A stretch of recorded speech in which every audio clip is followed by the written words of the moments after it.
మొన్ననే ఒక చిక్కు రాబోయింది తమిళనాడులో. ఏఐఏడీఎంకే కూటమిలో బీజేపీ ఆల్రెడీ చేరింది. అక్కడ పన్నీరు సెల్వం, పళనిస్వామిల మధ్యన తెగ వచ్చింది. పళని స్వామి పన్నీర్ సెల్వాన్ని లెక్క చేయట్లేదు. ఆల్రెడీ ఇంతకుముందు పార్టీ నుంచి బహిష్కరించాడు. శశికళతో విభేదించి పన్నీర్ సెల్వం, పళనిస్వామి ఒకటైతే ఇప్పుడు ఆ శశికళకి దగ్గర అవుతున్నాడు పన్నీర్ సెల్వం. ఇప్పుడు ఆ శశికళని అలాగే టీటీకే దినకరన్ వీళ్ళని దూరం పెట్టినటువంటి సందర్భంలో ఈ దినకరన్ వెళ్ళి అటు పక్కన విజయ్తో కలవడానికి సిద్ధపడ్డాడు. శశికళ కలవడానికి సిద్ధపడ్డా ఈ లోపు ఆమె మీద కేసు ఇష్యూ బయటకు వచ్చేటప్పటికి సైలెంట్ అయిపోయింది శశికళ. ఇప్పుడు సీన్ కట్ చేస్తే కాంగ్రెస్ పార్టీ డిఎంకేతో పొత్తులో ఉంది.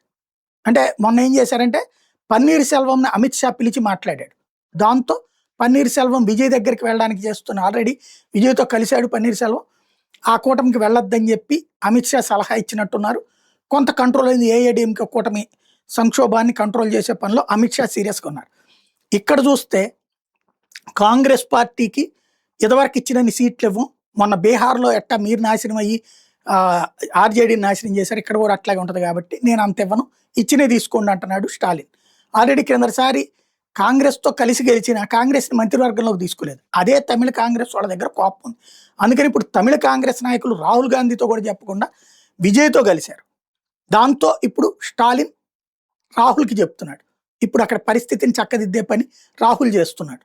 వాస్తవంగా యూపీఏలో నమ్మకమైన భాగస్వామి ద్రవిడ మున్నేట్ర కజగం డిఎంకే. అది విభేదాలు వస్తాయా, విడిపోతారా, విజయ్తో కలుస్తుందా కాంగ్రెస్ పార్టీ చూడాల్సి ఉంది.